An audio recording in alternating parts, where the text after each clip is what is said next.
मित्रांनो, ठिपक्यांची रांगोळी या मालिकेच्या आजच्या भागामध्ये अप्पू बाबी आत्याला गोष्ट वाचून दाखवत असते।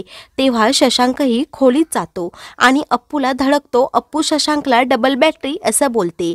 त्यावेळी शशांक चिडून अप्पूला ढ असं बोलतो। त्या दोघांची भांडण पाहून सर्वजण हसत असतात। इकडे भास्कर दीपालीला सूप देतो। भास्करला ती सॉरी असं बोलते। भास्कर बोलतो, औषधं काढून ठेवली आहेत तेवढी घे। दीपाली बोलते, मला विद्याताईंची माफी मागायची आहे। भास्कर बोलतो, त्याची काही एक गरज नाही। तुला तिच्याबद्दल काही वाटत असेल तर तू अशी वागलीस नसती आणि आता सर्व काही खूप मागे पडलं आहे। दीपाली बोलते, मग तू मागचं सर्व विसरून जा। तेव्हा भास्कर बोलतो, माझं लग्न झालं तर ते फक्त विद्याशी होईल, इतर कुणाशीही होणार नाही। माझ्या प्रेमावर फक्त विद्याचाच हक्क आहे। इकडे बाबी आत्या खूप टेन्शनमध्ये असतात। ते त्यांच्या रूममध्ये कागद चुरगाळून इकडे तिकडे फेकत असतात। तेवढ्यात अप्पू तेथे येते आणि बाबी आत्यासाठी ज्यूस देते आणि हे कसं करायचं असं विचारते आणि ह्या पेपर्सचा पाऊस तू का पाडला असं बोलते।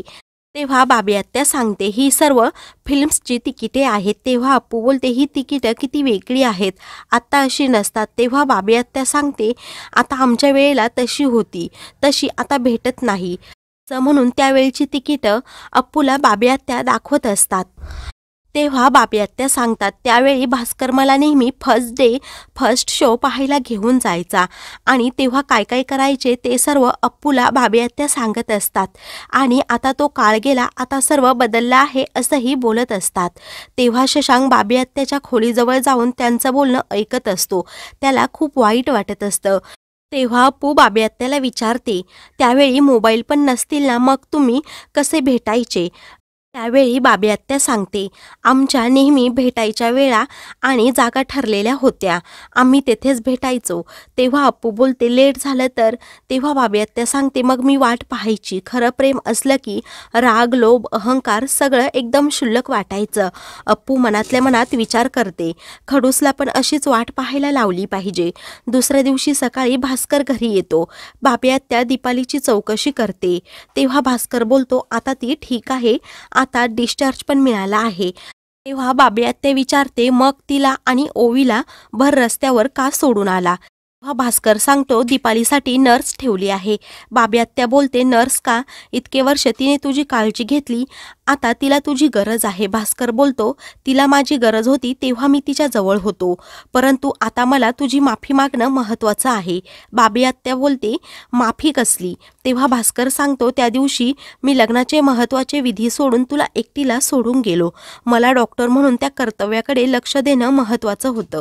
त्यावेळी बाबी आत्या सांगते, ठीक आहे, त्यावेळी तू तुझं कर्तव्य केलंस। भास्कर बोलतो, थँक्स, मला माहीत होतं सर्वांनी माझ्या वागण्याचा चुकीचा अर्थ घेतला नाही, तू मला नक्की समजून घेणार अशी माझी खात्री होतीच। त्यावर अप्पू मध्ये बोलते, तर शशांक तिला शांत करतो, परंतु अप्पू ऐकत नाही। भास्कर, आपण लग्नाला अर्धवट राहिलेला विधी पूर्ण करू असं बोलतो आणि मंगळसूत्र काढतो। तेव्हा बाबी आत्या बोलते, आता त्याची काही एक गरज नाही, मला हे लग्न करायचं नाही। मला वाटतं प्रेम, संसार, लग्न ह्या माझ्या नशिबात गोष्टी नाही। भास्कर बोलतो, आपल्या लग्नाचे अर्धे विधी झाले आहेत। तेव्हा बाबी आत्या बोलते, हो तेच सांगते, पूर्ण नाही झाले, तू अर्ध सोडून गेलास। तेव्हा भास्कर बोलतो, मी परत आलोय ना।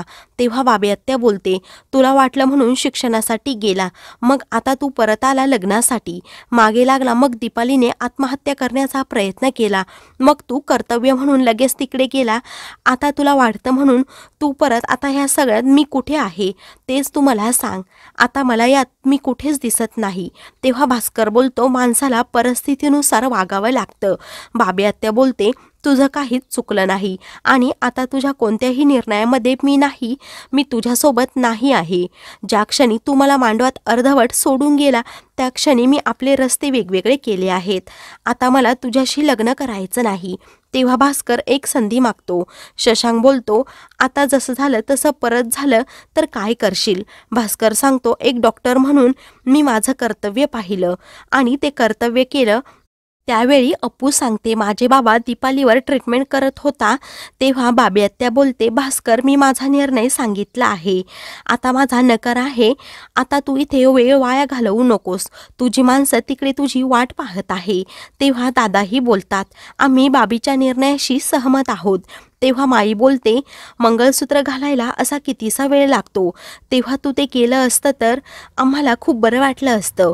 कुकी आणि अप्पू सांगतात, बाबी आत्या तिच्या निर्णयावर ठाम आहे. बाबी आत्या आतमध्ये रागातच निघून जाते. सर्वजण भास्करला बाबी आत्याला त्रास देऊ नको असं बोलतात. तर रात्री सर्वजण कुकी गँग भेटते आणि त्यांना एक प्लॅन सांगते. हे सर्व शशांक ऐकत असतो आणि पाहत असतो आणि मनातून खूपच खुश होतो. कुकी शशांककडे पाहतो. तर मित्रांनो, पुढील भागामध्ये अप्पू आणि शशांक राधा ही बावर या गाण्यावर छान डान्स करतात. अशाच मालिकेंचे पुढील भाग पाहण्यासाठी चॅनलला सबस्क्राईब